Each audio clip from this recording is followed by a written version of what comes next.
Hello and welcome to Original Soundchat, where video game music is a work of art. On each episode, it's our goal to help you learn about 2 soundtracks from the world of games, as well as the people, stories, and critical tracks behind them. My name is DeVader. And I'm Peter Spezia. We're brought to you by Anonymous Dinosaur and Rhymes with Asia. It's time to appreciate great OSTs and the games that they come from, without getting too bogged down in music theory. Joe, what are this week's games? Up first is 2011's Sonic Generations, a blast from the past that remixes various Sonic stages from throughout the years, making them playable as both classic and modern Sonic. Following that is the Blue Blur's previous console-based entry, which paired speed platforming with different abilities from aliens known as Wisps, 2010's Sonic Colors. Yes, these are both Sonic games, good on you for noticing. However, they have the additional theme in that they are both games that were released to celebrate Sonic's anniversaries. Sonic Generations releasing in 2011 to celebrate the 20-year anniversary of Sonic the Hedgehog, and Sonic Colors Ultimate, the remaster of the 2010 game, is out today, and that's Sega's way of celebrating the 30th anniversary of Sonic the Hedgehog. I'm going to guess COVID had something to do with those plans, why you pick that game to celebrate 30 years, but that's how these games are connected. I imagine it's something similar to how Zelda, for its big anniversary, gets Skyward Sword and nothing else. That's probably a big part of it. So, who knows? I mean, they've hinted at the other game. We don't know anything about it, but we've hinted at it. Right, and we'll hear more about Sonic Origins next year, which is going to be the classic games coming together. We had a really cool idea for an episode. I think it was DVD Smith, one of our friends, who is going to be featured on the next episode of Smasher Pieces, your podcast, where you guys are playing Pikmin at the moment. But he came up with this cool idea where, like, eventually we have to cover Sonic 3 and Knuckles, right? It's one of these big soundtracks that we have to hit and the story behind it and all that. But if we paired it with Sonic CD, that would be really neat. And we're coming up on this Sonic Colors Ultimate release, and it's like, well, Sonic Colors would be really cool. It'd be great to pair with Generations. We're going to save that future Sonic episode for when Origins drops. So don't worry, it's coming. Oh, yeah. Just at a more appropriate time of game releases. And it's going to be super fascinating, I think. Like, the history behind those 2 games in general. Pretty good. But as we cover modern Sonic, first let's get into catching up a little bit. Joe, how are you doing? What are you playing? I am doing pretty good. I have mostly just been playing Ace Attorney, Great Ace Attorney specifically, which I know you also picked up this week. Mm-hmm. I am in the second case of Resolve. So the second game, yeah. Yeah, so I'm getting there. The first game, Adventures, very good. Does just sort of end. Like, not really a climax, just sort of a, all right, well, here's the credit roll. But again, since we got both games at the same time, it doesn't matter. You can basically treat it as one long game. I also played a little bit of a game called Hard Space Shipbreaker, which is a game that I picked up because it sounded really up my alley. It's basically you are a guy in space, and your job is to break apart and salvage abandoned spaceships, and worry about stuff like, oh, you need to cut the gas line before you can hit this part, because otherwise it will explode and you will die. And it's very interesting, though. Very, very floaty, because you're out in space. And I also bought a game today at time of recording, but I have not had time to play it yet. It is called Lake. Oh, yeah. I played a demo of it back during the last Steam festival, and I think I talked about it then. But it's basically you play as a woman who has gone back to her small hometown, the rural hometown that she grew up in, and is serving as the mailman for 2 weeks. So I loved the demo. I'm very excited to play the full game. That one should be neat for sure. As you mentioned, I did get into starting the Great Ace Attorney Chronicles. I am about to start Case 3 in the first game, and boy, it's a pretty neat tutorial level. I'll give it that. But then right into Case 2, they just throw you in the deep end, don't they? Oh, yeah. So that was something as well. So should be interesting now getting to England in the story there. And the first case is really long, too. Surprisingly so, yeah. Like, I'm used to the first cases of Ace Attorney being like, I don't know, maybe an hour and a half long. And that one's like 6-7 hours on its own. Oh, I don't know if it was that long, but it was a little beefy, I found. Maybe I don't know, was reading faster or something like that. But also, it wasn't really introducing any new mechanics. Like, all of those came in Case 2, so, Even more come in Case 3. And I like them, to be honest, but even more come in Case 3. Fun. But yeah, that's about what I've been playing. I'm looking forward to playing more, for sure. Before we talk about some Sonic, let's talk about some Composer follow-up news really quickly. Some of the headlines from the past week in games as of our time of recording relates to composers that we've talked about on the show before. We were delighted to see today, as of time of recording, that Imposter Factory, or colloquially known as To the Moon 3, is launching September 30th. As creator and composer Kan Gao put it, that would be May 153rd, 2021. So yeah, it made spring for the Southern Hemisphere. Yeah, they did it. Good job, Freebird. Oh, I'm so excited for this game. I am so excited for this game. It should be really neat for sure. Meanwhile, another one we've talked about quite a lot on this show, Lena Raine. She's doing the music for that voxel fishing game called Moonglow Bay. Well, that now has a release date. It is launching on October 7th. Can't wait to hear what she did, and I really should get to Chicory. Yeah, I heard really good things about Chicory, and Lena Raine's work only continues this year. Did you think Coffee Talk would get a sequel so soon? Well, apparently it is. Coffee Talk Episode 2, Hibiscus and Butterfly, is apparently coming in 2022. It would make sense that Andrew Jeremy would continue to do the music there. But yeah, I'm surprised by that one, but good for them. Yeah, that's not a game I really expected to see a sequel of, but I'll play it. I'll buy it and play it. I loved the first Coffee Talk. Then we have Megan McDuffie in the news. We talked about her way back. Was it earlier this year or last year? I don't remember. I think it was last year. We talked about her for her work on River City Girls. And she actually just released a new single recently called Doom Buggy, which Spotify is the only notification I got that was the case, because I guess I'm not paying close enough attention. But it's a real good song, guys. And finally, Bravely Default 2 is now available for PC after hitting Nintendo Switch earlier this year. That would be music from Revo. And I think that game may be a possible contender for Best of 2021. Just saying. With Revo's name there, of course, as a contender for Best of 2021. That's a no-brainer, honestly. Alright, it's time to get a little bit more nostalgic. Yeah, nostalgic. Because this game is literally just, what if we made a video game that was nostalgia? It is Sonic Generations that I'm going to tell you about today.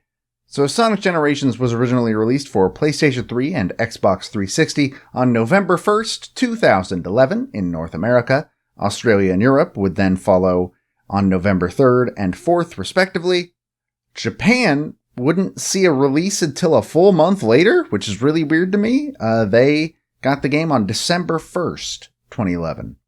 It also released on PC in North America on November 4th, with PAL regions receiving this version on November 25th. No date for Japanese PC, because as far as I'm aware, PC game markets aren't really big over there, except for like MMOs and such. They prefer handheld and consoles to PC.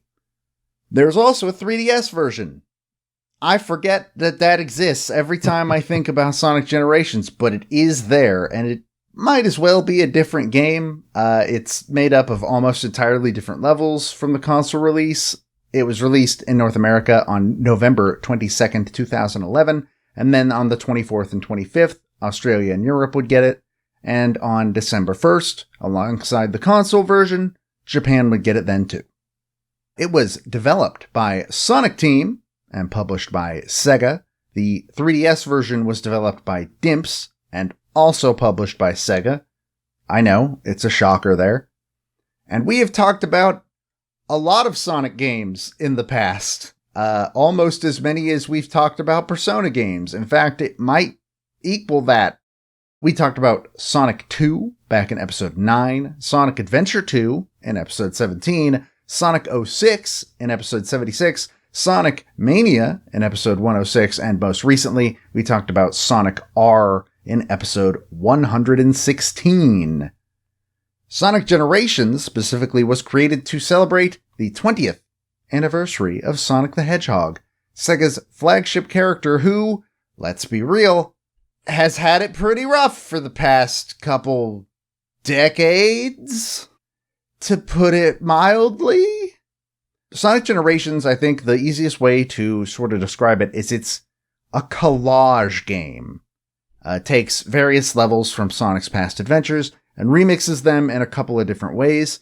The main thing being that each level has 2 acts, with the first being a traditional side-scrolling platformer that is played as Classic Sonic. Classic Sonic has, of course, the spin dash and all that stuff, but doesn't really have anything too out there in terms of mechanics. And the levels are made so that they work a lot like they did in the original trilogy and CD. Meanwhile, Act 2 is then played as Modern Sonic.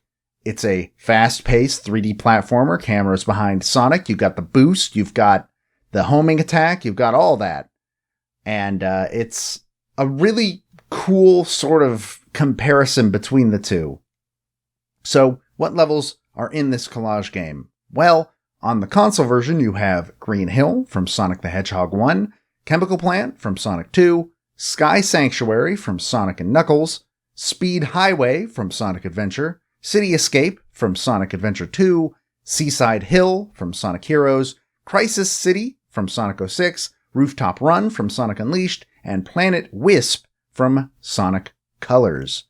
In handheld, you have Green Hill from Sonic 1, the only one that is in both versions, Casino Night from Sonic 2, Mushroom Hill from Sonic and Knuckles, Emerald Coast from Sonic Adventure, Radical Highway from Sonic Adventure 2, Water Palace from Sonic Rush, and Tropical Resort from Sonic Colors. And it also features various bosses from throughout the Sonic franchise, all fought in different locations. Metal Sonic, Shadow, and Silver appear in both games, but they have different backdrops for their fight. There are also 3 bosses that change completely between the versions. The console version includes fights with the Death Egg Robot from Sonic 2, the Perfect Chaos Fight from Sonic Adventure, and the Egg Dragoon from Sonic Unleashed, while handheld includes fights with Big Arm from Sonic 3, Bio-Lizard from Adventure 2, and Final Fortress from Sonic Heroes. And that's basically everything you need to know about Sonic Generations. So the story, Sonic Generations, as much as it doesn't matter. After the events of Sonic Colors, Eggman finds himself stranded in space. During this time adrift, he encounters a mysterious monster known as the Time Eater, with an ability to travel through time. Eggman uses this ability to his advantage and goes to the past in order to team up with his past self in order to destroy Sonic once and for all. While running through the iconic Green Hill Zone, Classic Sonic's attacked by the Time Eater and flung into a portal that sends him into Modern Sonic's birthday party, and after another attack, the two find themselves in the mysterious realm known very creatively as White Space. Both Sonics must team up, not only to stop the Eggman duo, but save Modern Sonic's friends who have been flung to various points in the past. Can they defeat the Eggmans and stop the Time Eater's powers in order to restore peace to both their worlds and the timeline itself. Peter, here's where I will ask you, what are your experiences with Sonic Generations? I remember playing this around the same time as I did Uncharted 3 Drake's Deception, because both of those games came out on the same day in North America. It was also at a time where I was at the Youmacon anime convention in Detroit, Michigan. And so it was like one of these things, it's like, okay, yeah, it's great being with friends and, you know, all these panels and events and things like that.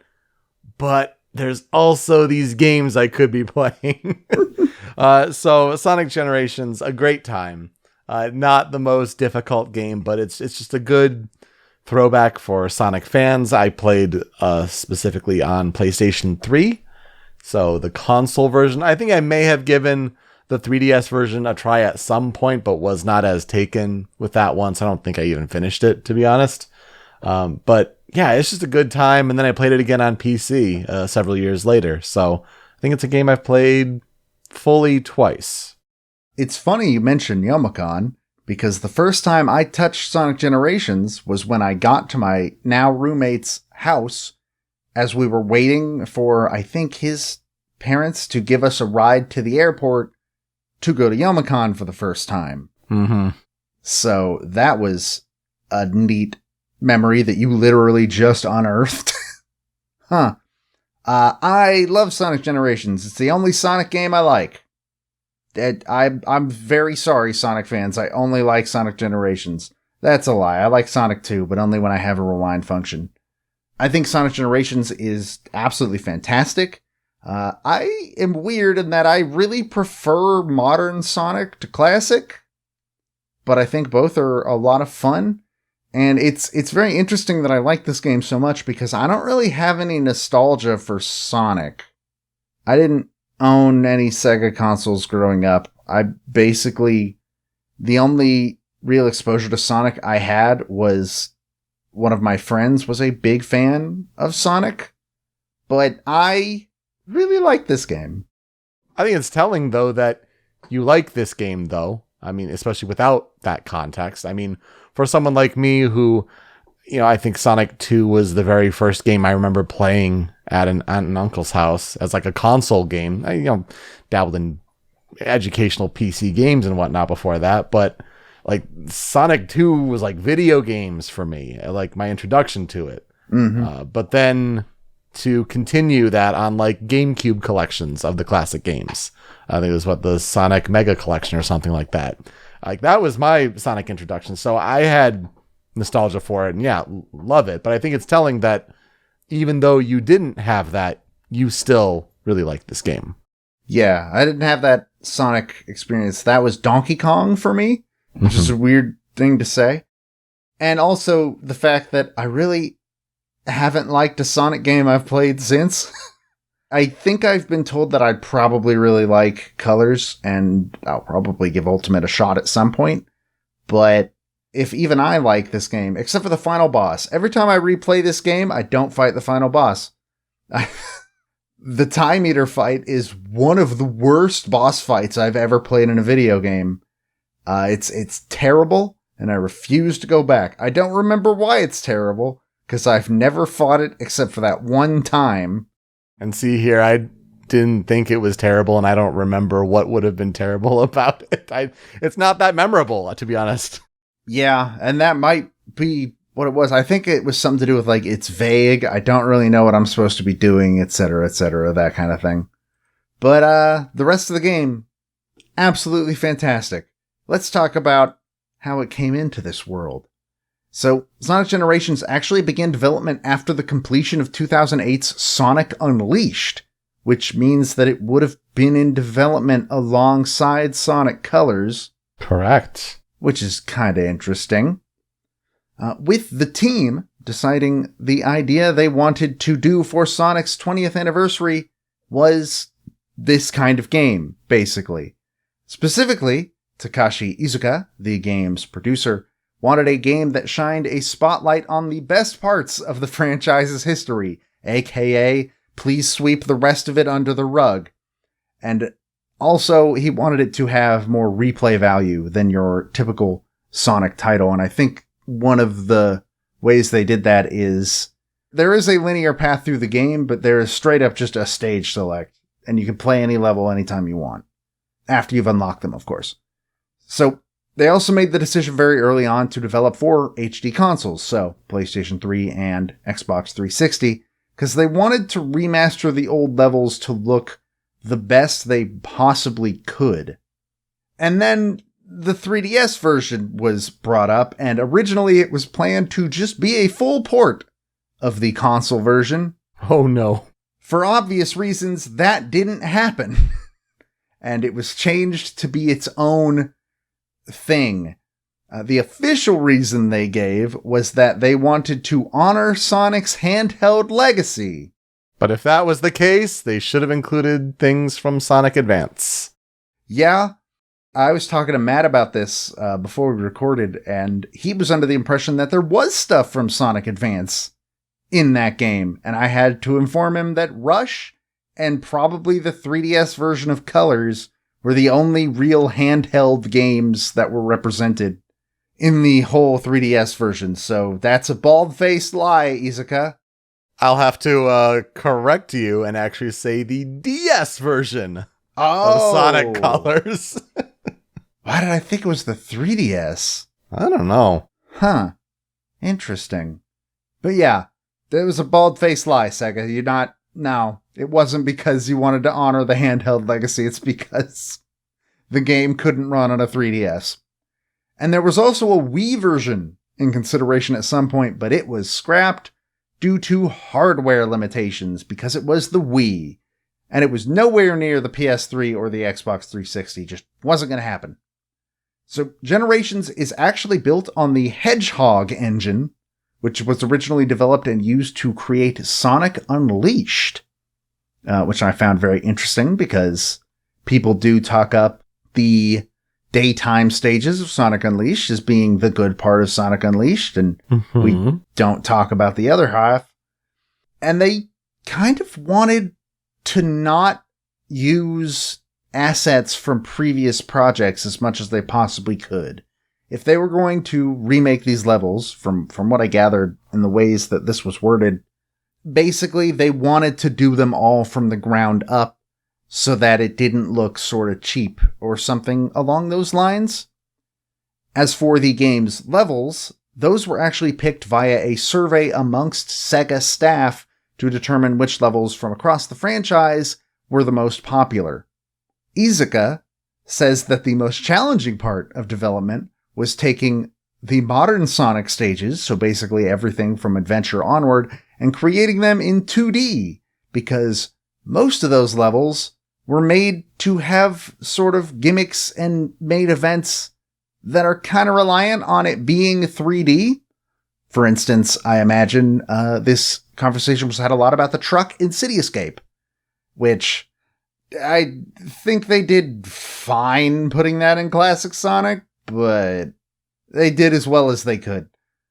Even once they had figured out how to format the 2D levels, they quickly realized that the Hedgehog engine was designed specifically for 3D Sonic levels. And so they had to basically rework everything to make it work on a 2D side-scrolling plane. Oh. The game's script was written by Ken Pontac and Warren Graff, who I assume will come up a bit later because they were also the writers behind Sonic Colors. And they were actually given a lot more creative input and freedom in writing Generations' story and cutscenes as they were in Colors, according to them. This game can be played in stereoscopic 3D. I didn't know that. And then it was pointed out to me that this game came out right smack dab in the middle of the whole short era of Sony trying to be like, 3D TVs are the next big thing. That's right. You want a 3D TV. And then nobody bought 3D TVs. I've got a 3D monitor that I use for my computer. Hey, you know what? Better than buying a whole ass TV so you can play Sonic Generations in stereoscopic 3D. I probably could do that if I really wanted to, though. It's the actual Sony PlayStation branded monitor that comes with glasses so that if you were playing like MLB The Show, you could each put on these glasses and one person would see the pitcher's view and the other person would see the batter's view. Oh, it's a weird time in game history. Does it work? Have you tried it? I never did. Oh, man. But I would imagine it does to some extent. That was also the time of like Shadow of the Colossus and Eco Collection, like also being in 3D. And Sly 3 was in 3D, but that was on PlayStation 2. And it wasn't the same 3D. Man, I forget that game's in 3D, and I don't know why it came to mind now. Apparently, Izuka was the one who advocated for the 3D idea. Or as the Wikipedia article puts it, quote, he was the only one who advocated the feature. So it was just him. He walked into a room one day and said, we're making this game in 3D. And they said, what? It is 3D already. No. Looking 3D. And then I guess people smiled and nodded because he was the producer. He gets to make the decisions. The credits also include fan birthday messages to Sonic, recorded by people who had attended the events Sonic Boom in LA and Summer of Sonic in London. Those were all in June of 2011. That's really neat. I forgot about that. I went and looked it up after I learned that. It's very heartwarming, honestly. The game was unofficially revealed in August of 2009 when a press release about it leaked. And this was early enough that it was referring to the game as Sonic Anniversary. The official announcement actually would not happen until April 7th, 2011. So, good deal of time later. And on June 23rd, 2011, a demo was released where players could run through Act 1 of Green Hill as Classic Sonic, and then a demo featuring Modern Sonic on Green Hill was released on October 19th that same year. That's really cute because June 23rd, 1991 is the original release date of Sonic the Hedgehog. So they hit that Green Hill flashback on the 20th anniversary exactly. Nice job, them. The console version of Sonic Generations was overall pretty well received upon release. It has a Metacritic of 77. Critics really liked the game's graphics. It is a very pretty game even now. And they also praised the soundtrack, which obviously is good. We're talking about it on this show. A lot of them felt pretty good about calling this a tribute to Sonic's legacy. And they also praised it for its accessibility, which I think is a big reason why I like it. It's a lot easier than your average Sonic game. Though a lot of them did criticize the game's story, which they considered to be very weak. I could see that. There's also those side things that the game forces you to do to unlock stages sometimes that aren't good. Oh, yeah. Yeah, I forget about that every time. The 3DS version, though, was not as well received. It sits at a Metacritic of 66, and it happened to launch around the same time as Super Mario 3D Land on the 3DS, which invited some not so fun comparisons between the two games as a result. And a lot of critics kind of commented and sort of implied that to them it felt like a rushed tie-in for the console game, which I assume is probably a result of, we don't know how late the plan stopped being, we're just making the same game but on 3DS. But I'm going to imagine rather late in like comparison to the console version. Yeah, I forgot about that releasing alongside Mario. That's a tough matchup. Oh yeah. Sonic Generations was very successful though. It sold 1.85 million copies worldwide by May 2012. That is across all versions. I guess that includes the 3DS version. Some Sonic games have come out since Generations. I know. I'm surprised too. Some are now beloved. You've got Sonic Mania. Some kind of just came and went and nobody seems to have really cared, like Sonic Lost World. And then the rest of them were absolute disasters, like Sonic Boom and Sonic Forces. But it's okay because there's a new game on the way, probably in 2022, maybe. Meanwhile, Classic Sonic has actually become a regular guest in some games, including the mobile games Sonic Dash and Sonic Runner. And he also appears again in Sonic Forces, which is a game that really felt like it was trying super hard to be a Generations follow-up. It didn't succeed. What, you mean adding a third character as your own custom OC stand-in didn't work? Oh, man.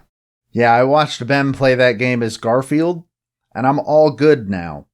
Forever. There's a scene in that game where your character and Sonic get trapped in an inescapable prison, and then within a minute, you and Sonic, who, by the way, had just met your creative character like 20 minutes ago, break out of the prison because of the power of their friendship. None of what I just said is a joke. Anyways, let's talk about the artist that I want to highlight for this. We've heard this man quite a lot on this show, actually. His name is Johnny Gioeli. He was born October 5th, 1967 in Brooklyn, New York. He began his music career in the early 80s, where he formed the band Phase, that's Phaze, with his brother. In 1983, Phase merged with the band Killer Hit, with Gioeli becoming the band's drummer and his brother becoming the second vocalist, so he started as a drummer specifically. Eventually, after relocating to California, the band got a manager and they rebranded once again to Brunette. This is also the moment where they realized they were going to need a frontman for the band if they wanted a chance at success, and Gioeli was the one who stood up to take this task. So he moved from drums and began providing vocals. Brunette began to build a rather sizable fan base from there, but after a recording contract still was unable to be secured, and the band started having personal differences sort of popping up and drifting it apart, Brunette actually disbanded in 1991. So from there, Gioeli went back to collaborating with his brother, and eventually Neil Schon, the guitarist for Journey, who was apparently dating their sister at the time, asked if he'd be able to collaborate with them as well. So they agreed, because why would you not? In 1992, the trio would form the band Hardline, with their first album being titled Double Eclipse. But unfortunately, disagreements between their manager and Schon caused Hardline to disband. So, that's just another long line. And after that, Gioeli largely left the music industry. He didn't come back until 1998 when he began collaborating with German metal guitarist Alex Rudi Pell, lending his vocals to Pell's music because his vocalist had left. I couldn't tell from the wording if he had left or died, but one of those things. And Pell had been a fan of some of Hardline's stuff, meaning he was already a fan of Gioeli's vocals, and so he asked him to come on and provide vocals for his music. And following the success working with Pell, Gioeli actually returned to Hardline, this time with a brand new lineup in 2002. And he appears to still be doing work with both Pell and Hardline, but he's also most well known in our circles because he collaborates often with one Jun Sonoe. For the first time, he collaborated with him in 2000 on his debut album Thrill of the Feel, during which Sonoe was actually going by the name Sons of Angels. But shortly after that, the duo changed their name to Crush 40, and they became a mainstay in the Sonic franchise. And obviously, he's still doing work with Jun Sonoe to this day, so he is basically a vocalist on 3 different groups of artists, essentially. 3 different bands. And he apparently released his first solo album on December of 2018. It is called One Voice. You can follow Johnny Gioeli on Twitter at Johnny_Gioeli. That's Gioeli. In terms of discography and video games, it's pretty much just Sonic. Unsurprisingly. You can hear his vocals in Sonic Adventure, Sonic Adventure 2, Sonic Heroes, Shadow the Hedgehog, Sonic 06, Super Smash Bros. Brawl, Sonic and the Black Knight, multiple games in the Mario and Sonic at the Olympics series, Sonic Freeriders, Sonic Generations, Super Smash Bros. For Wii U and 3DS, and Super Smash Bros. Ultimate. In terms of historical development research for Sonic Generations, there's not a lot of information on how the soundtrack sort of came together. I imagine most people don't really ask about that because it is just, it's remixes of stuff that was already out there for the most part. But the soundtrack was mainly composed and arranged by Jun Sonoe, who we talked about back in episode 17 for his work on Sonic Adventure 2. But it also includes contributions by Richard Jacques from episode 116 for his work on Sonic R, Hideki Naganuma on episode 16 for his work on Jet Set Radio, Tomoya Otani, who we talked about for his work on Sonic 06 in episode 76, Kenichi Tokoi, who put a pin in that one, as well as Crush 40, Cash Cash, Naofumi Hataya, Takahito Eguchi, Circuit Freak, and Atsushi Sushi Kosugi. The official soundtrack release came on 3 discs, titled Sonic Generations Official Soundtrack Blue Blur, and included music from both versions of the game. Alright, I've talked enough about Sonic and the adventures of smaller Sonic. Let's talk about the music, because, man, Sonic music doesn't miss. And it especially doesn't miss when it's picking the best stuff from other Sonic games. So let's start with Critical Check number 1. We're going to talk about Green Hill Act 2.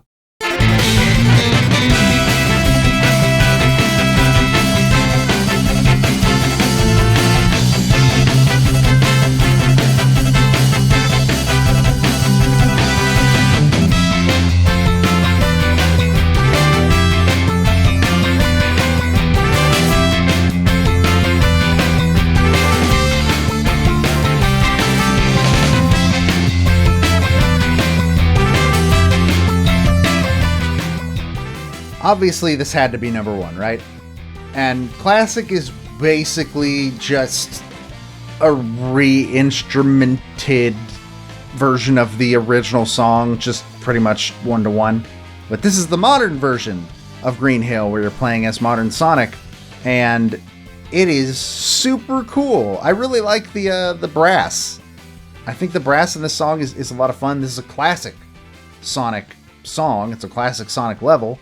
But we've never talked about Green Hill Zone on this show, have we, before? We sure haven't, which is one of the main reasons why it's Critical Check number 1.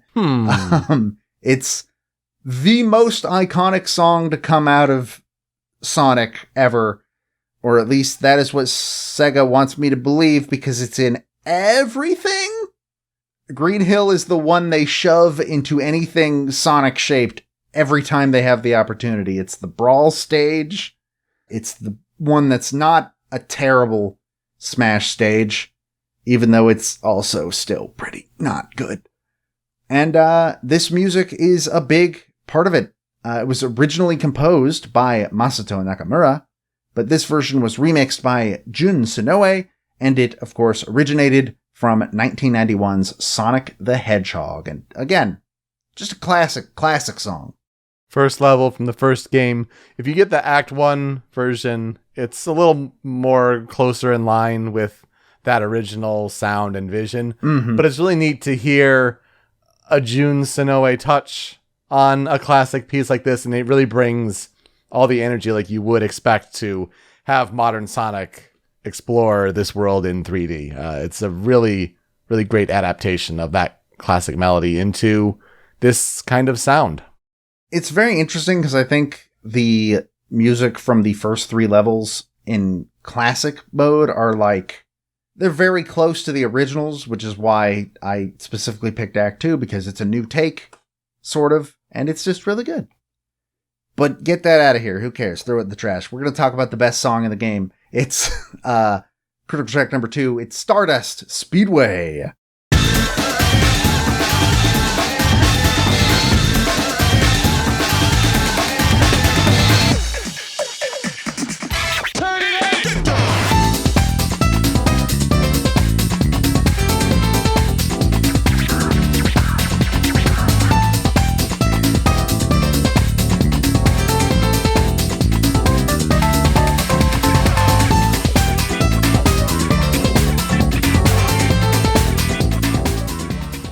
This song was originally composed by Naofumi Hataya, and Naofumi Hataya returned to remix it as well. It originated in the Japanese version of 1993's Sonic CD. This is the song that plays when you are doing your boss fight with Metal Sonic, and it's such a good song. It's just such a good song. It's got this great sort of groove to it. You got the vocal samples, which are a lot of fun. The turn it up. Good God. I love it. This is such a good song. This song is the only reason why I replay the Metal Sonic boss fight more than I replay any other part of Generations. Which is weird because traditionally that Stardust Speedway Metal Sonic boss fight is not the greatest, I think. Mostly with like jumping on the inclines and declines and all that kind of just messes with you there. But I think this is not going to be the last time we hear this song on this show. I feel like when we talk about Sonic CD, the Bad Future version of this, like it's going to be there for sure. Like book it. But this is a really neat, modern, clean adaptation of it. It's great stuff for sure. Yeah, it's really, really fun. I love this song. Let's get into another song that I really love. We're going to talk about Critical Track number 3, Speed Highway Act 1.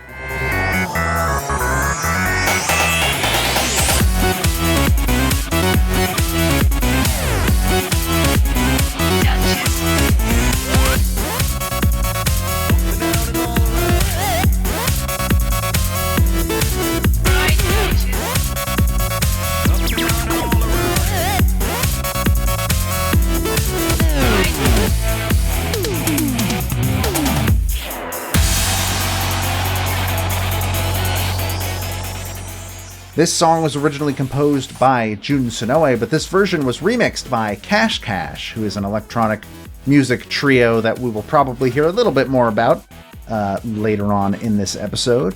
This song originated in 1998's Sonic Adventure.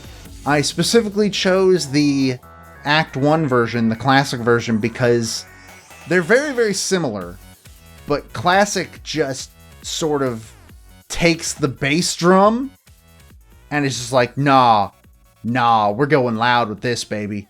Yeah, do you want throbbing electronics or actual electric guitar? Yeah, I really, really like the electronic drums and stuff in the classic version. I think it puts it far and above the modern version. Not that I dislike the modern version, but man, the classic version is just where it's at for me. I agree with you. I think it's a good choice here. I do prefer the classic myself, so I was happy to see it there. It does provide a good pace, and then you pair it with the up and down and all around, and it's like it's just a great piece to hear. Especially when I don't have much nostalgia with playing Sonic Adventure, so hearing this one be such a prominent part of the campaign for Sonic Generations and have it stand out so much, I think it's one that definitely had to be here in the Critical 5. And yeah, I think you couldn't go wrong picking either one, but I think you're right. Classic was the right choice here. All right, let's get into another take on a song that we haven't talked about on this show yet. It is Critical Check number 4, Open Your Heart, Crush 40 versus Circuit Freak RMX Remix. It means remix.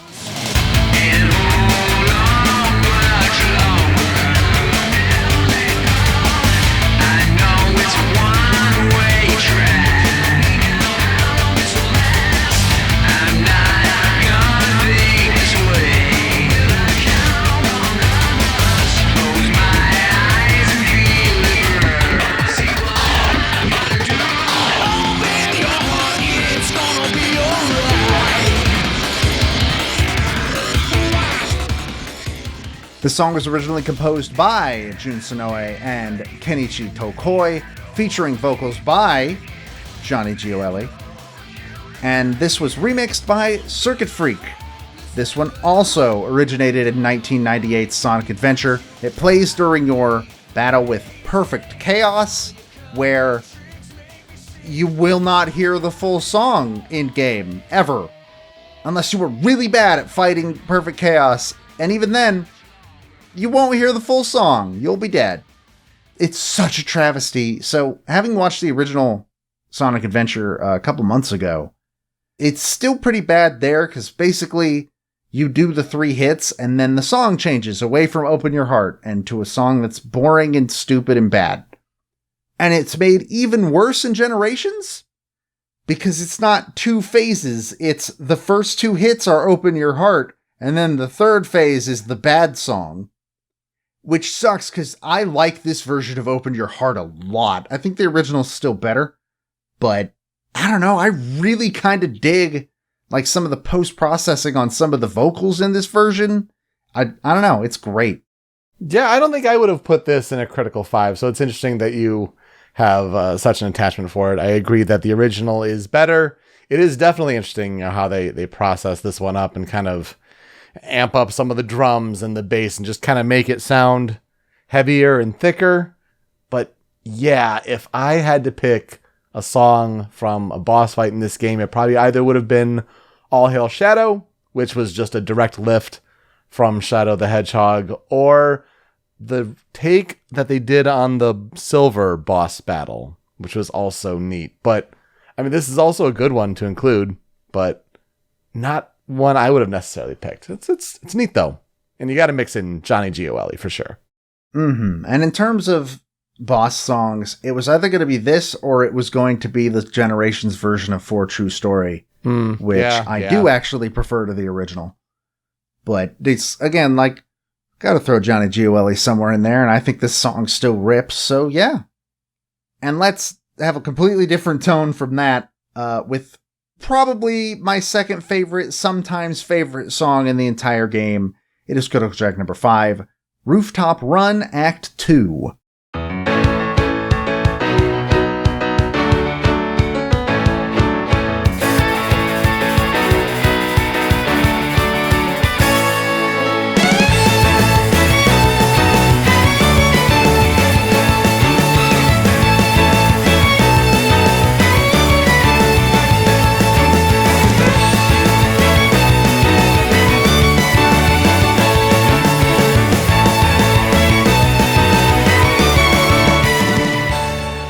This song was composed and arranged by Tomoya Otani. It originated in 2008's Sonic Unleashed, and hey, as a violinist, an ex-violinist I guess, and somebody that enjoys a piano song, this song is amazing.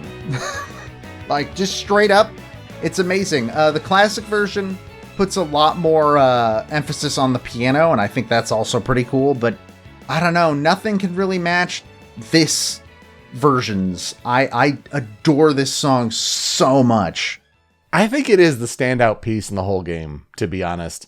And it doesn't do much with the original arrangement. I mean, the version in Unleashed goes more a little electric guitar heavy along with the piano and strings, but like this just takes out that electric guitar instrument out, and it's better for it, right? Like, it kind of puts the emphasis on what's like driving the actual energy instead of like just cram more energy into this piece. I think this is really the standout, and this had to be on the Critical 5. That's a good pick. I think that Rooftop Run is my favorite level to play, and this song is about 50% of why. Well, and that makes sense too, right? Like, if they're coming off of Sonic Unleashed, they're already pretty well versed in making a modern Sonic level in this sort of environment. And so maybe they're just tweaking things and making it even better. Yeah, it shows. It is a really, really fun level to play, especially as modern Sonic. And, oh, this song is so good. This is another one of those where it's like, I shouldn't have given my violin away, All right, let's get into tracks on the cutting room floor. Peter, you got a couple? Hit me. My first one that I have here is Sky Sanctuary, Act 2.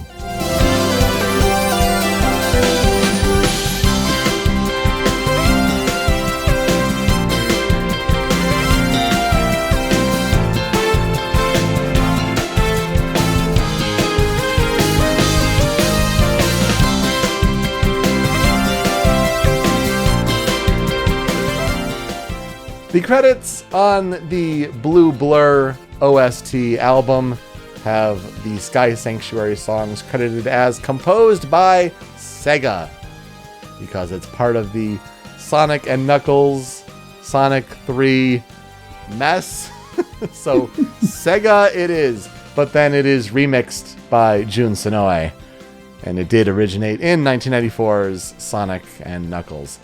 So I am not the biggest fan of this song in Sonic and Knuckles, to be honest. And I know some people are. That's their choice. I'm fine with that. But I think it's really telling that the remix is so well done that it's really bright and just refreshing to listen to in this version, that I actually like this version a lot. Wasn't a big fan of the original, but man, this one where Senoue's prints are all over it, it really stands out, and it's a pleasant highlight. This one in Seaside Hill, I'm not a super big fan of in general. I do think that Jun Senoue did a pretty good job at remixing it, but I don't know, I'm still not a huge fan of it. I don't know why. Maybe it's because Sky Sanctuary as a level sucks. It's not a fun level to play in my opinion, but it's very very classic Sonic though, so good on that one. The other one that I have on my cutting room floor is Casino Night, Act 2.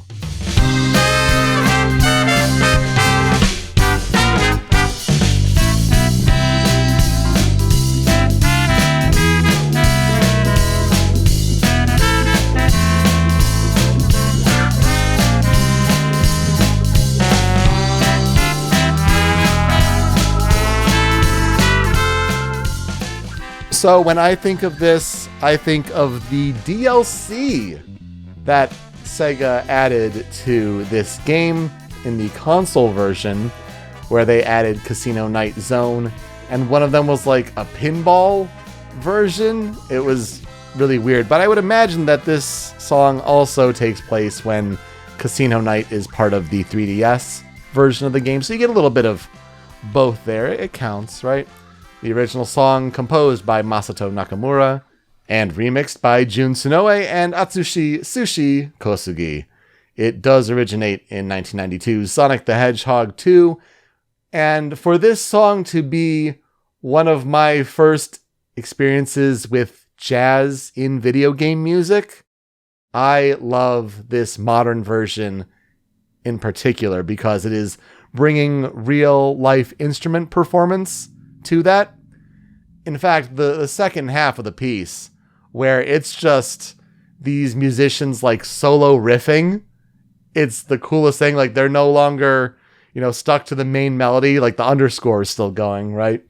But these soloists just get to have fun with the jazz, and it's wonderful to listen to. I highly recommend the whole piece, but this is one of my favorite pieces in the whole game, and at least having it here on the cutting room floor makes me happy. Yeah, this version of Casino Night is really, really, really, really good. And I believe Matt and I talked about this version specifically at length when we did our Smash Pieces Sonic 2 episode, because, yeah, the back half is really where it gets cool, because you could tell that they just let the performers just start, riffing, which is a big part of jazz. That's a big part of how jazz makes its sound. And it's just, man, it's really good. And most of the YouTube comments on this song are like, they did this for a pinball minigame. Yeah. Great song, though.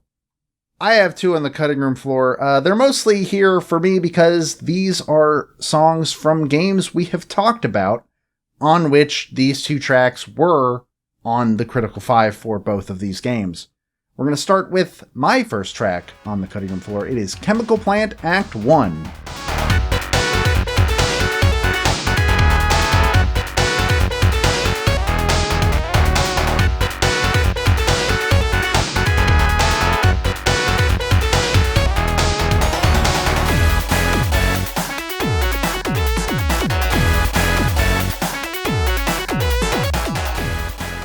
Look, I know this is just basically Chemical Plant Zone, pretty much straight up, maybe with some like stronger drums and stuff.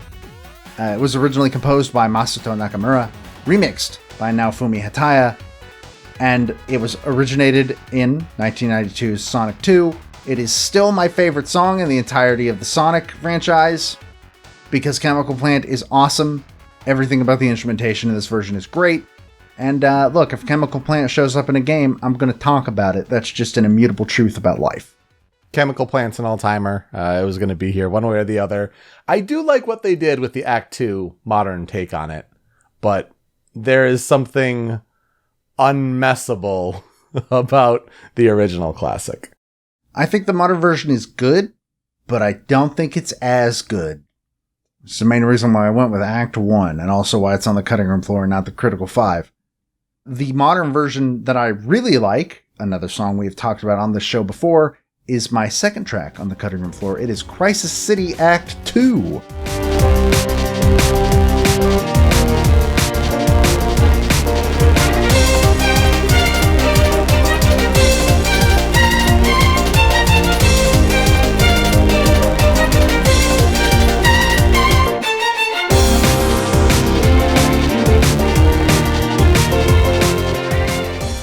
The song was originally composed and for this game arranged by Tomoya Otani.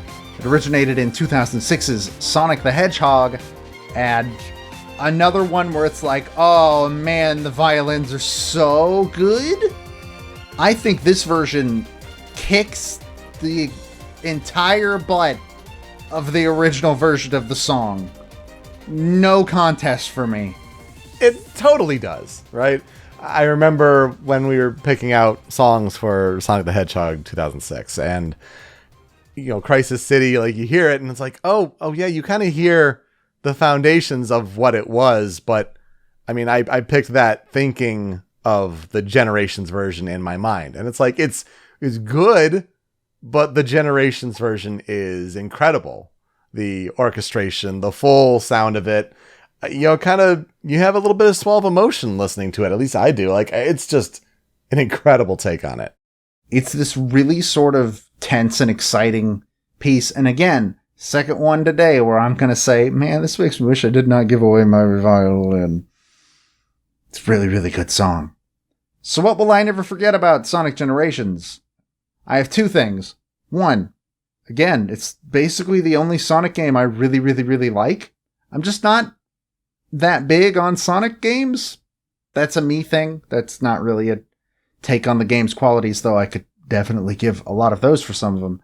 But the other one is still my favorite line that's not supposed to be funny, which is, hey Sonic, enjoy your future. It's gonna be great. Yeah. Modern Sonic lied to classic Sonic, knowing damn well his future was not great. The treachery. Don't worry, man. It's all up. It's all downhill from here. So just spin dashing on through, little buddy. Look, man, if they tell you to do a game called Sonic the Hedgehog in 2006, don't do it. Dear God, please don't do it. I still got the scars, man. I love that scene. It's so dumb. I'll never forget how it's a game that reminds you why you like Sonic, if you do have affinity for the franchise. It's just a good reminder of the music, the level design, the energy, the fun characters. It just kind of encapsulates the franchise at that moment in time, and I think that's something to be nostalgic about. Yeah, it's really neat, and I think probably the best work Sonic Team has done before or since in general, which is a bummer for Sonic fans. But yeah, this game's just really, really good. It also has a huge modding scene. I'm pretty sure people like remade the entirety of Sonic Unleashed and modded it into Sonic Generations. So I should check that out at some point. All right. For the transition, we usually like to bring a fan cover, fan remix, but that's kind of hard when the game is already a soundtrack of remixes, and the most notable songs are remixes. There are original songs in Sonic Generations.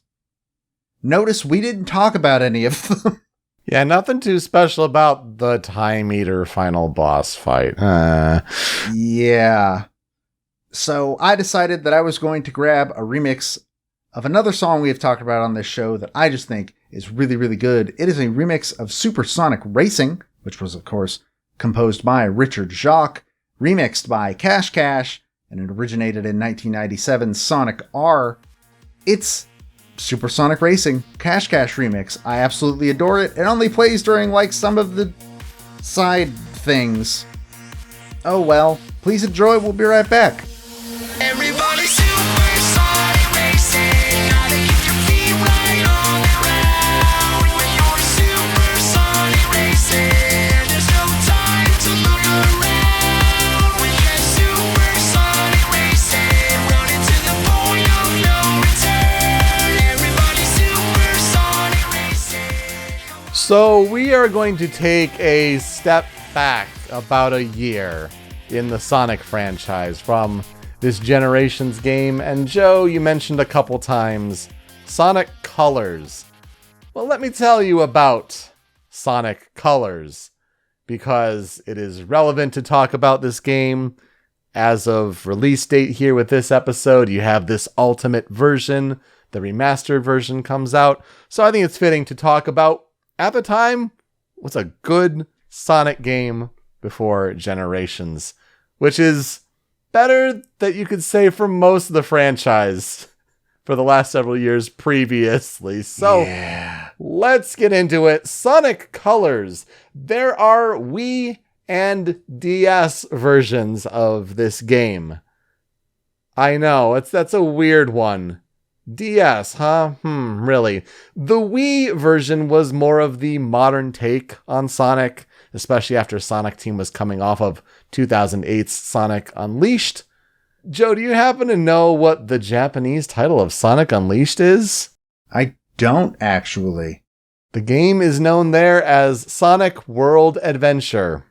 Right, I think I did know that, actually. Mm-hmm. It's not quite Hospital 6 Doctors level, but it's up there, though.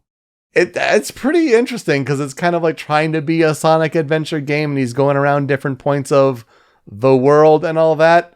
And then just Unleashed taps into the werehog. Interesting. But the DS version of Sonic Colors takes inspiration from the Sonic Rush games on that platform. So they're pretty different as far as a mix of 3D platforming and 2.5D platforming versus 2D platforming. For the purposes of the soundtrack, we will be talking about the Wii version today, with occasional references to the DS version. And then also, as I mentioned, Sonic Colors Ultimate.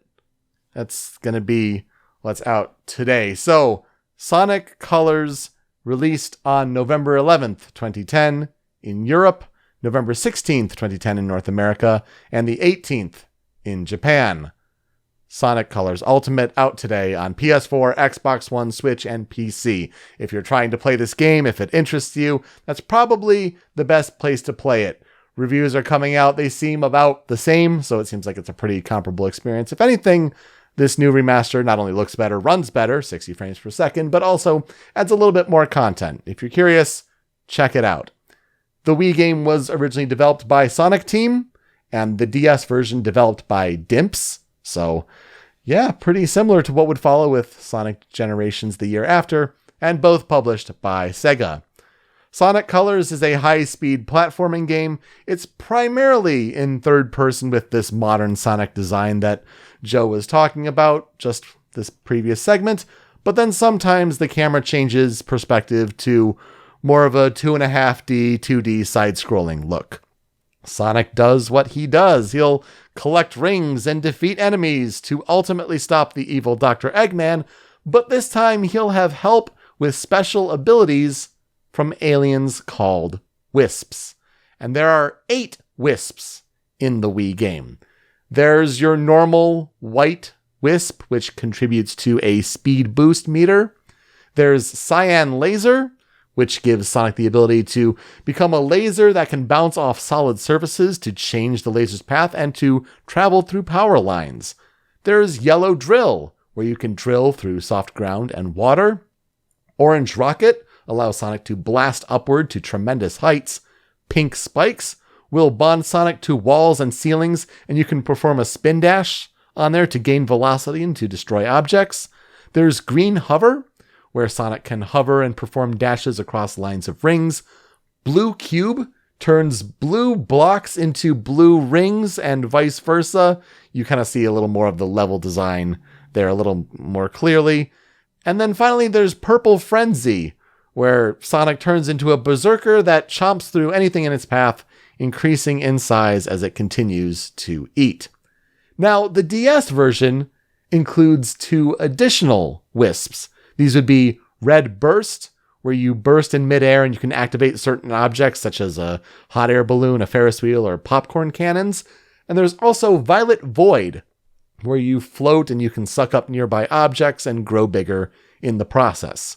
In Sonic Colors Ultimate, they are adding the Jade Ghost Wisp. And through this, you pass through solid objects and access new routes. Apparently, the Jade Ghost Wisp was first introduced in Team Sonic Racing. So kind of bringing that into this remaster. The plot of Sonic Colors, a bit flimsy, but let's have Wikipedia sum it up. Quote, in both versions of the game, Dr. Eggman opens an amusement park in space called Dr. Eggman's Incredible Interstellar Amusement Park, allegedly turning over a new leaf and making up for past transgressions.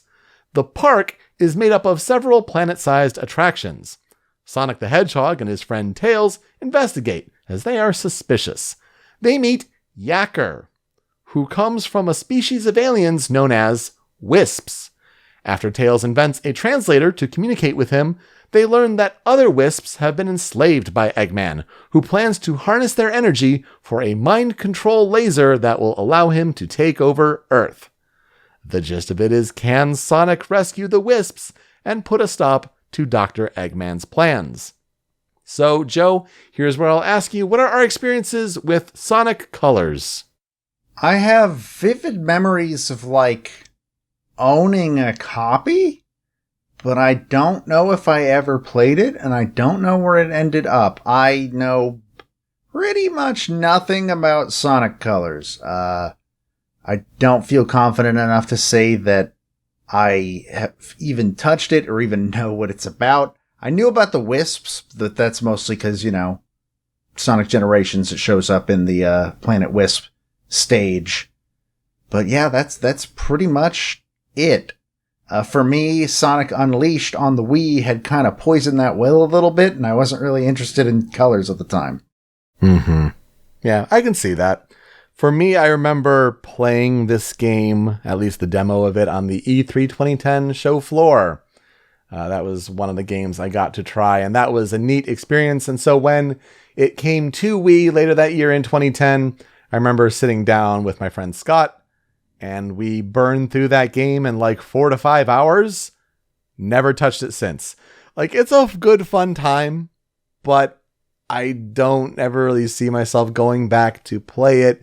It's a neat idea with what they did with the Wisps and all that, but a pretty short game and just a fun little romp. But to me, I feel like the soundtrack and certain tracks from there stand out way more than the experience of playing the game, if that makes sense. Yeah, I get that. I have a couple of games like that. So, development on Sonic Colors started in, this will sound really familiar, Joe, and started in 2008 after the completion of Sonic Unleashed. Huh. So, yeah, Sonic team kind of working on both this project and the Anniversary Generations project.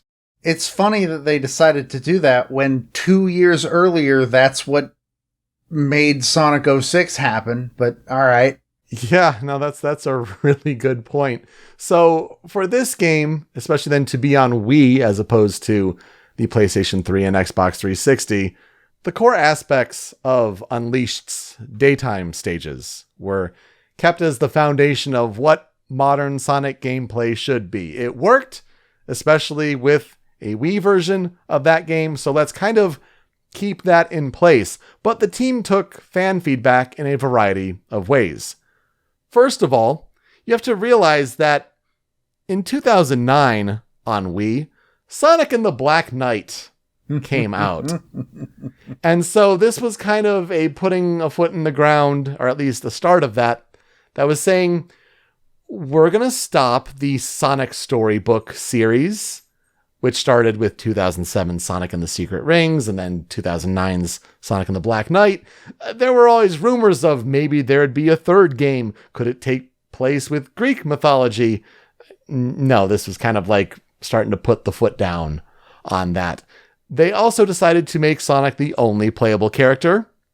No werehog, get that out of here. And then also lose like any gimmicks, like how Black Knight in 2009 had a sword for Sonic. No, get that out of here. Focus on a balance between speed and platforming, like the original Genesis games did. And so with colors being on both Wii and DS, which sounded like it was planned out pretty early on, but this is also near both of those systems' ends of their life cycles. And so the goal was to capitalize on a large, younger audience who had been especially interested in the successful Mario and Sonic at the Olympic Games, the crossover games there on Wii, with the 2008 Summer Games and the 2010 Winter Games and all that. For some reason, that doesn't track in my brain. My brain's like, those weren't at the same time. Oh no, they were at the same. Why is that such a conflicting thought in my brain? Just a lot of Sonic games going on at the same time, especially on Wii. So they wanted to hit that blue ocean audience that the Wii was all big about, but they also wanted this game to appeal to the core of the Sonic fan base.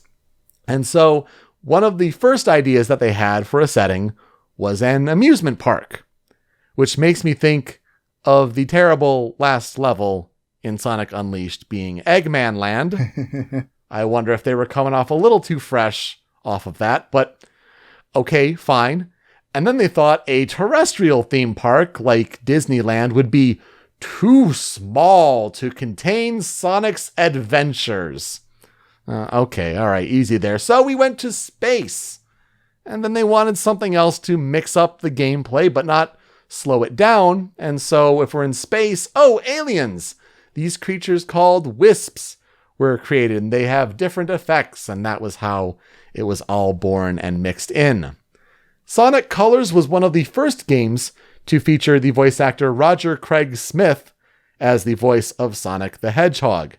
I say one of the first because he was also the voice of Sonic in the Kinect game Sonic Freeriders, and that launched the same month, just a couple weeks earlier in North America. Oh, that's a weird place to be the first time you voice that character.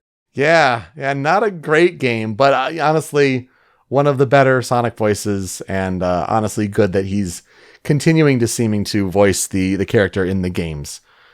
Despite with, the good work that Ben Schwartz did with the movie, but Roger Craig Smith is just an amazing actor, person. I think the right voice for Sonic.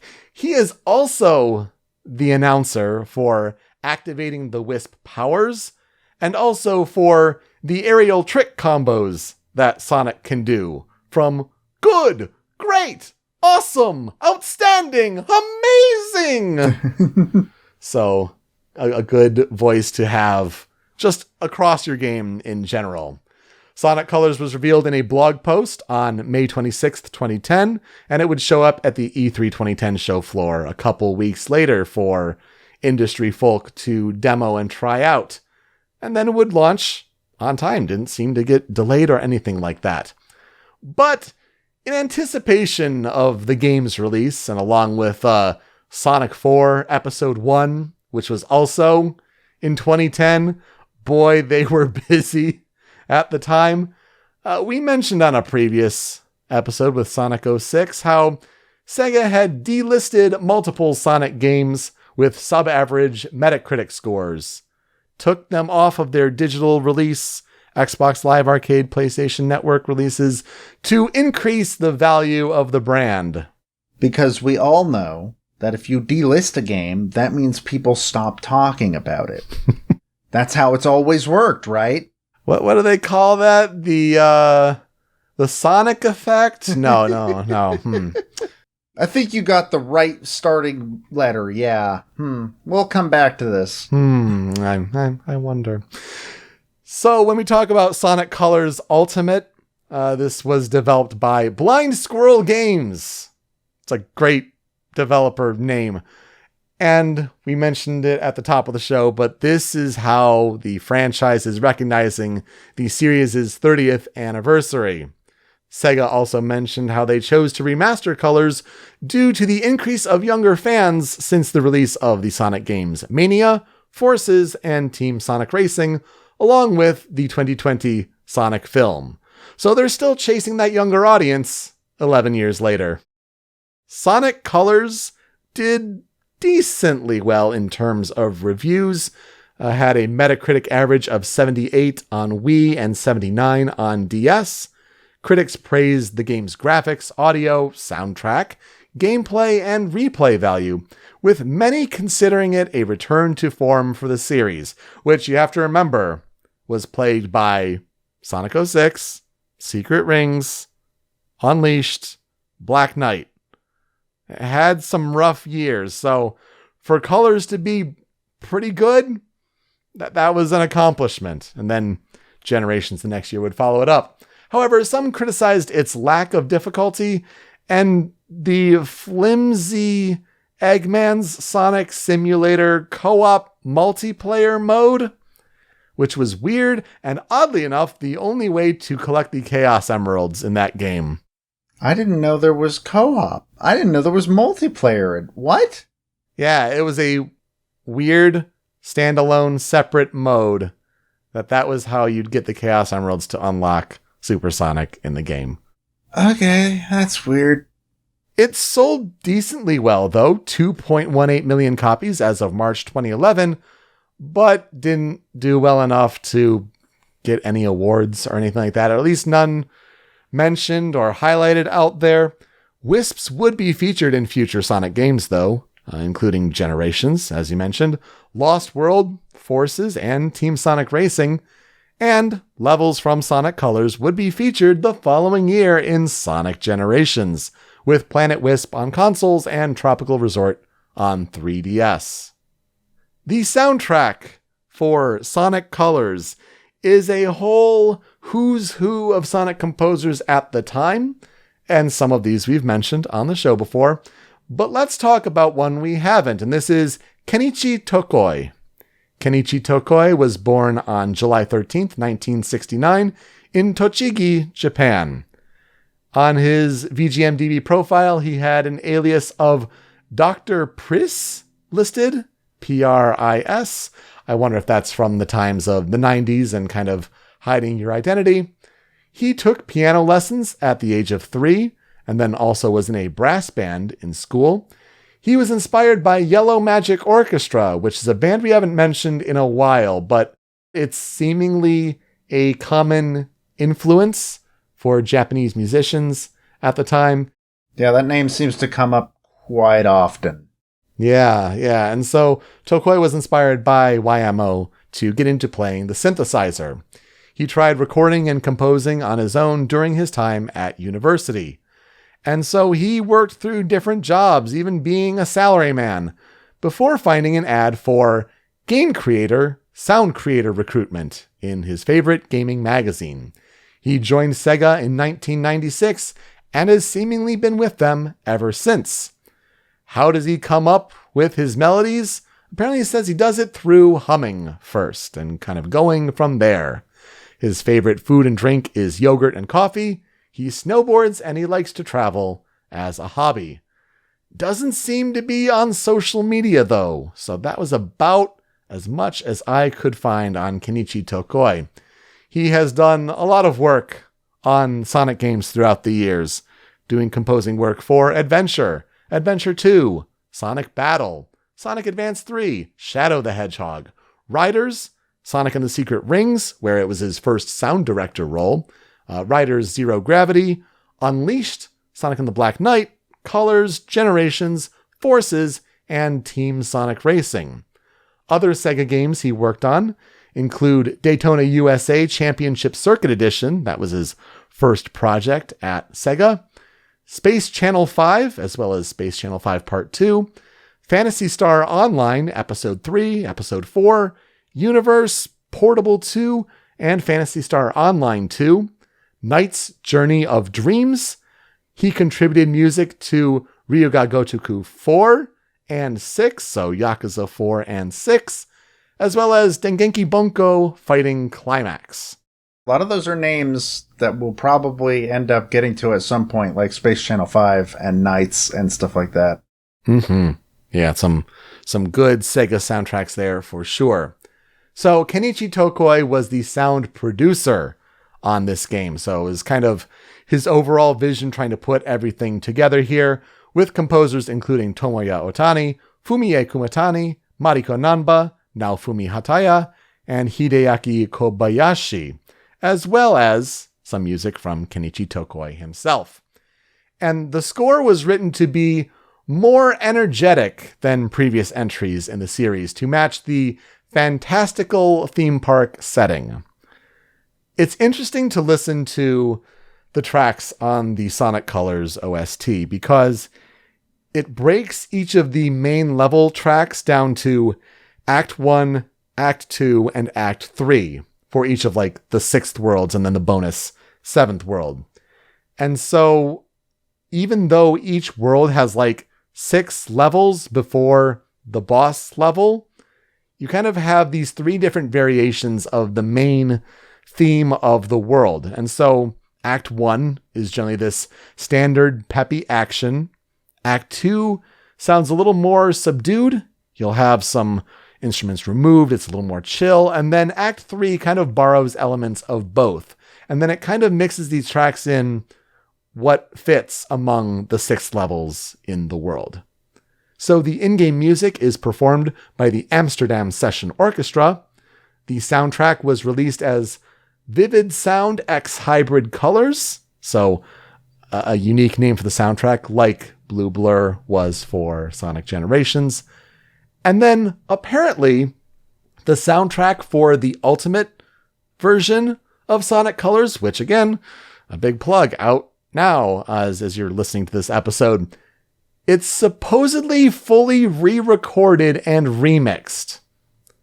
I listened to a few tracks, and I think the couple kind of glimpses or listens that I got seemed like they kind of went a little too far, a little too much, if you ask me.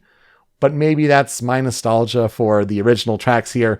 Though some comments on YouTube were saying that you could apparently switch between both if you really wanted to. I mean, hey, as long as that is an option, I'm always down for that. It is a good option to include. I think, yeah, whenever you do a remaster, that should be a choice that you give your players. So let's get to the 5 critical tracks for Sonic Colors, and we have to start with the main theme of the game. This is Reach for the Stars. I'll keep on running, I'm gonna reach for the stars. Although they look pretty far, I'm gonna find my own way and take the chance on today. The sky would start so bright, the colors feel so right. I've never felt like this, I'll keep on running. Reach for the Stars is composed by Tomoya Otani, with vocals by Jean-Paul Maclouf of Cash Cash. So here we go, Cash Cash comes back, and they worked with them here, so that work continued into Sonic Generations, but working with Cash Cash, one of the 2 brothers of the 3 members of Cash Cash, vocals here. I think the other brother contributed his vocals also, along with Jean-Paul, to the ending theme, which we won't get to. Spoilers for the Critical 5 Cutting Room Floor. But we do have to talk about Reach for the Stars, certainly, because it is the opening movie theme of the game. It's also a leitmotif and a melody that is kind of carried throughout the game. Kind of the big orchestral swell as you get to the title, the main menu, is the dun dun dun dun dun dun. Like it's a really catchy melody that just carries over. But this little leitmotif is so memorable, I think, of the da da da da da da da da da da da da da da. Like it's this little synth kind of earworm that gets in there, and that carries over also throughout the game. But it's just this positive, energetic pop punk song that gets a whole bunch of synths injected to it. And the voice sounds nice and crisp and clear. And I think it was interesting to read about how the team was talking about how, oh, well, because of the space setting, with the stars, and Sonic as a character likes to dream big and try to achieve the impossible. And in English, they have this expression called reach for the stars. And that's how it fits so well. And, overall, I think it's a pretty good theme for this game. Yeah, I like this song a lot. It's one of the 2 songs on the Critical 5 that I know. The other one for obvious reasons. This song also made it into Smash, if I remember correctly. I think so, yeah. It's in Ultimate, I'm pretty sure. It's got a nice peppy energy to it, and I agree. I think it's fitting, not just because, Sonic likes to dream big, which feels like somebody trying to say a lot of nothing with words. It's PR speak, let's be honest. Yeah. It's just, this song feels like how Sonic acts. It's just good. It works very well. As it says, I'll keep on running. So let's get to number 2 on the Critical 5 to hear what's one of these level themes. Let's pick Starlight Carnival.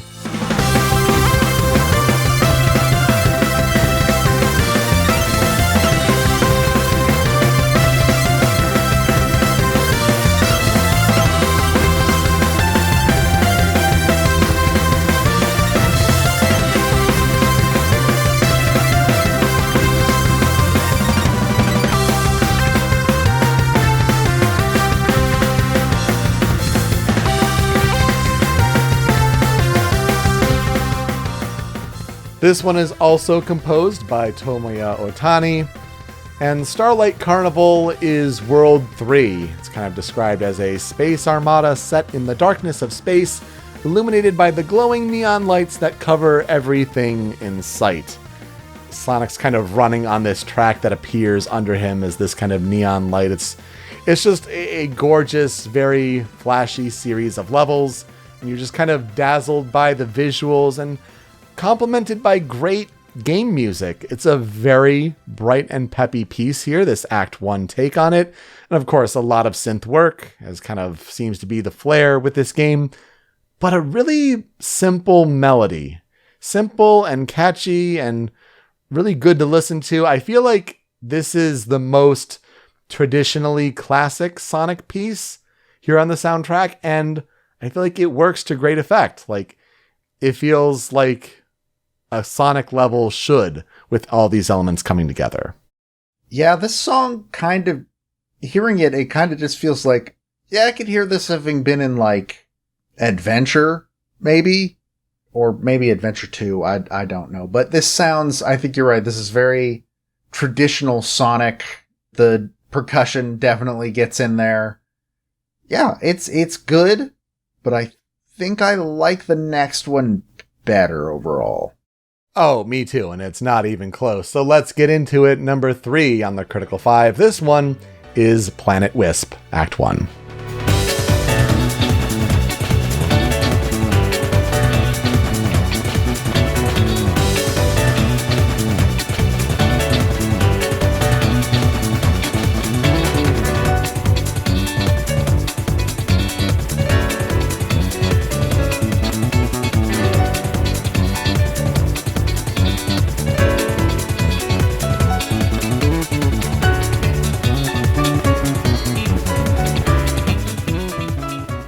Planet Wisp is composed by Kenichi Tokoi, so there he is.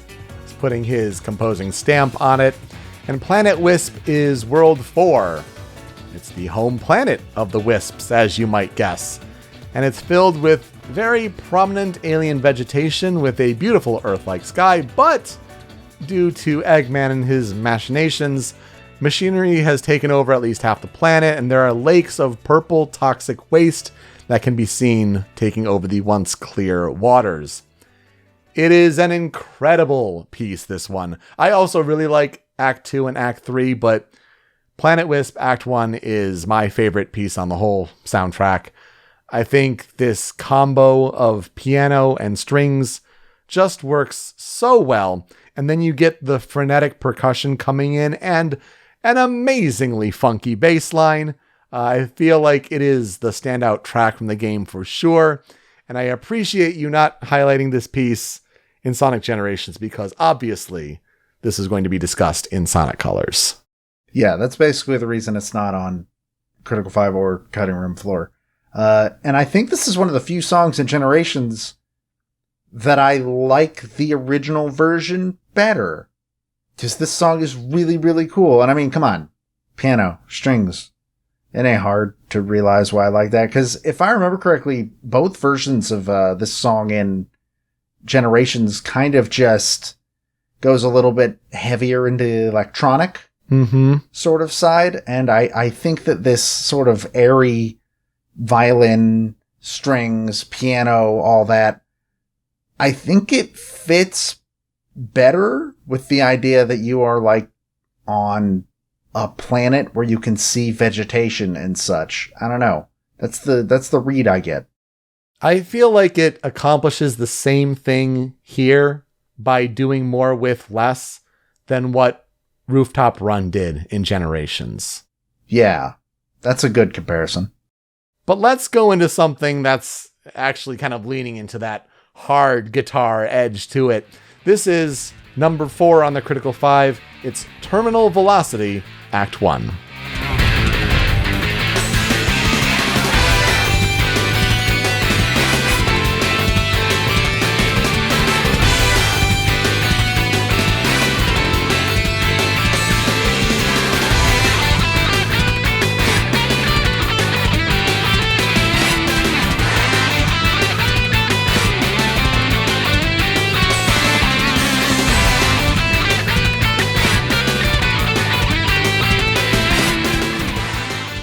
This one is also composed by Kenichi Tokoi, and this is part of the Bonus World 7. It's kind of like the end game escape.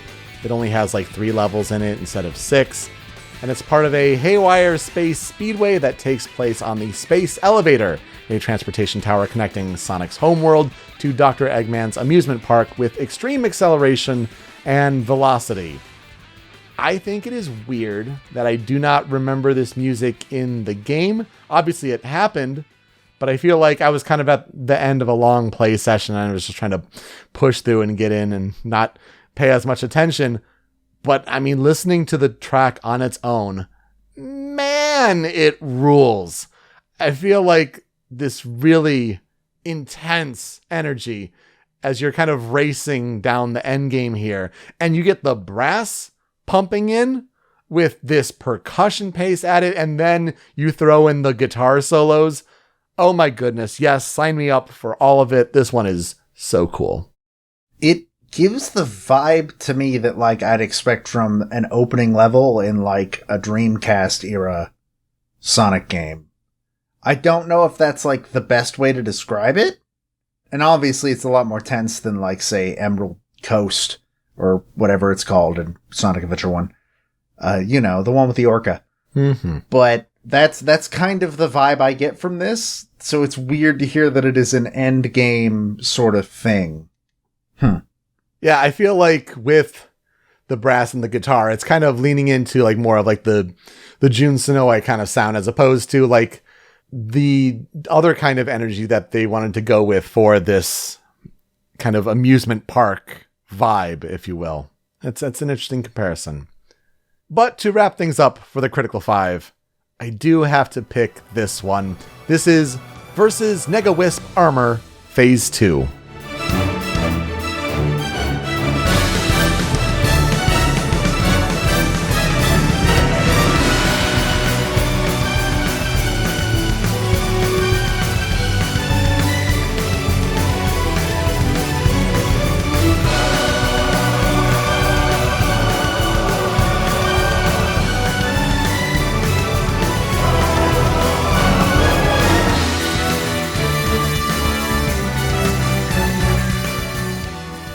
This track is composed by Tomoya Otani, and it's the second part of the final boss fight. As Sonic games tended to do at the time, especially with Sonic Unleashed, this is an epic orchestral mix of the main theme of the game. It's just what these kind of last pushes of the final boss tended to be. But this part of the clip highlights a verse 2 take on things, if you will, like after the chorus of the song for Reach for the Stars, if you will. And I think it's just amazing, because I didn't want to do like two songs that were both Reach for the Stars, and one is pop punk synth and then the other is orchestral. But this part of the song just always gets me. Like, it kind of just strikes me in the chest, and it's just amazing to listen to. You get this full rocking orchestral sound, and then the choir comes in the second part, and it's like, oh my gosh. Yeah, they really delivered on this one. This one is super cool, I think.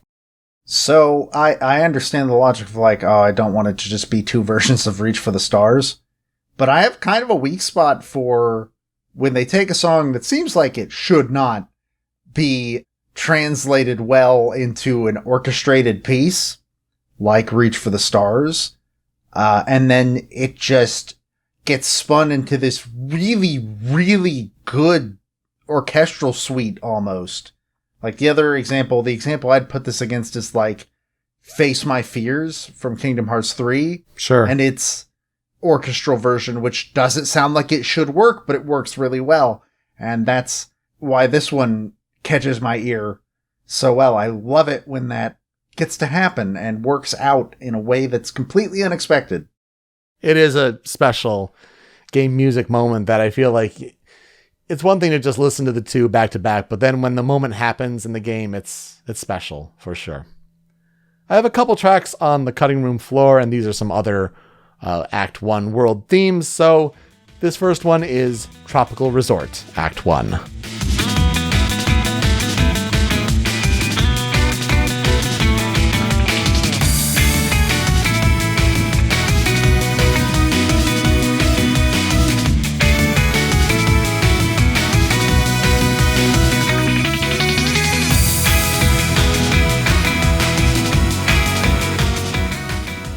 Tropical Resort, composed by Naofumi Hataya. It is part of World 1, where it's a space park centered around lush tropical vegetation and urban industrialism. And it's the first gameplay level. Like, this is the first song you're going to hear when you're playing Sonic Colors and like actually controlling Sonic. And so it's a little weird that you kind of get like this surf rock here. If anything, it almost makes you feel like you're in Sonic Heroes or something like that. But you're just trying to get a sense of Sonic's control and how to use these Wisp powers and all that. And it's just a really catchy, fun song. And I feel it was also important to include because of Tropical Resort's inclusion in the 3DS version of Sonic Generations. So it works on a couple fronts. What is with Sonic and opening levels being like beach adjacent? It's just a thing, right? This is the third one I can think of off the top of my head. Why that? And it's only like beach sounding for this one because the visuals are not beach at all.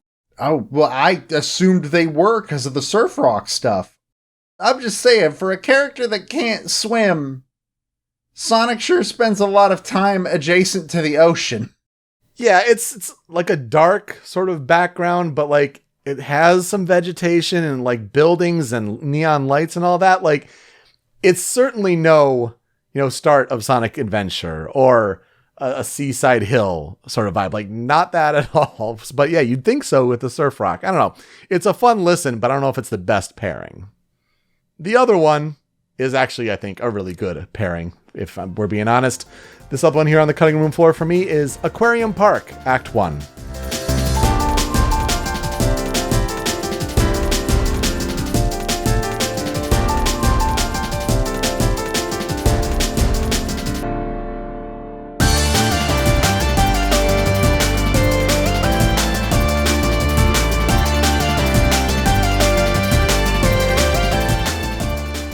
This one is once again composed by Tomoya Otani, and Aquarium Park is World 5, where it's an oriental-themed underwater aquarium, and then on the planet there are lots of flooded areas. And so yeah, water for sure. And so what instrument do you pair best with water levels? It's piano, right? It just goes together.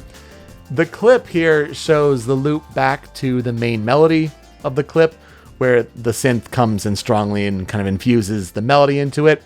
But I feel like it shows the good contrasting between these styles. Like you get the da da da da da da da da da. Like that's kind of the main juice of the piece. But then after that, it kind of goes into some piano riffing, and it sounds light and refreshing and really fitting for an underwater level. Yeah, I actually really like this song. I think it might be my favorite of the ones I have now heard because of this show. Oh, that's some 10 out of 10 piano work, and just the sort of vibes that the song is giving off in general. I don't know. This one really strikes a chord with me. It's really good. It just sounds light blue, if we're talking like that synesthesia sort of feel, and like that's just really cool. So what will I never forget about Sonic Colors? Burning through it, playing it, and just kind of putting it down and putting it away after beating it. But then the music sticks with me.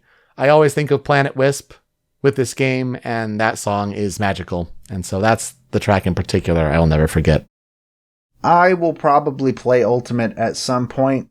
The problem is, wow, this was the wrong month to release a Sonic game if you wanted me to play it, because I'm looking over at my whiteboard right now, and there's 6 other game releases this month that I'm interested in, and they get priority. But I think the music I've now heard, especially Aquarium Park, and like the original version of Planet Wisp and all that, I should probably give it a shot at some point, especially since I've been told that if I like Generations, I'll probably like Colors overall. Oh yeah, it's so similar. So who knows? Maybe one day you'll hear me mention it again. Well, that would be neat to hear for sure. And yeah, Sonic soundtracks, they don't miss. It's just a fact. So when we cover 2 Sonic games on the show, we're bringing good music your way. Don't worry. We'll get to 3 and Knuckles and CD, and that will be coming hopefully next year if Origins is still on track. And then who knows with this other Sonic Team game they're working on, the possibly open world designed Sonic game. Who knows? But for Sonic music now with Generations and Colors, that will do it for us this week on Original Soundchat. You can find me on Twitter at PeteSpeakeasy. Joe is over at StringPixel. The video version of the show is at the Rhymes with Asia YouTube channel, but it's that MP3 podcast version that you want, hosted by Anonymous Dinosaur at anondino.squarespace.com. That's where Joe's other podcast, Smasherpieces, is hosted. And you can find Smasherpieces and Original Soundchat at podcast services all around the globe, wherever you get your podcasts, Apple Podcasts, Google Podcasts, even on Spotify, where we have the feed of episodes, but we also have a Spotify playlist. If we talk about a video game track on this show and it's on Spotify, it's getting added to that big monster playlist. Joe, is anything being added this week? So Colors is all on Spotify, but I have a funny story about Generations on Spotify. As we talked about earlier, the official release of the Sonic Generations soundtrack was 3 discs. Disc 1 is available in all regions. Disc 3 is available in all regions. Disc 2 is not available in North America. And as far as anybody can tell, it's just they forgot to flip the switch. And people have been trying to tell Sega that for months. and they just haven't done it. So most of Generations, the tracks we talked about, most of those are on Spotify and available, but like Stardust Speedway is not. Casino Night is not. So, woo! It's the dumbest thing I've come across during the course of this show. That is super bizarre. Well, hopefully that gets resolved soon and we get some Generations music on there. In the meantime, when you're done listening, you can find us on social media at Soundchat OST. Leave some feedback for us about the show. How are we doing with these episodes? As well as suggestions for games to cover in the future. That's one of our big goals for 2021 is to add more fan-suggested games to our slate of episodes. All right, Joe, who are we talking about next week? I will be talking about Kana Nishino. And I will be talking about Yasuko Yamada. Ooh, it's another good theming episode next week. I'm looking forward to that one for sure. To play us out, I found a delightful fan cover, fan remix, whether it's on OC Remix, whether it's on YouTube. I had to look up what have people done as far as Planet Wisp covers or remixes or whatever. And I found one on the YouTube channel for Ivy Tran. Yay! And they did a cover of Planet Wisp featuring Dave Harris, who I guess must have contributed like the backing, the sequencer element of it. But it's Ivy Tran back in 2010 before they met their other half in Sarashu and became Ivy and Sarashu. And they're playing piano and kind of freestyling in the second verse here, which is part of the clip here. Check out, listen for the beginning of it. You'll notice something really neat. So it's just a delight, and I really wanted to include this. Oh, that's so neat. I love it. Thank you so much for listening this week on Original Sound Chat. We'll see you next time. Take care.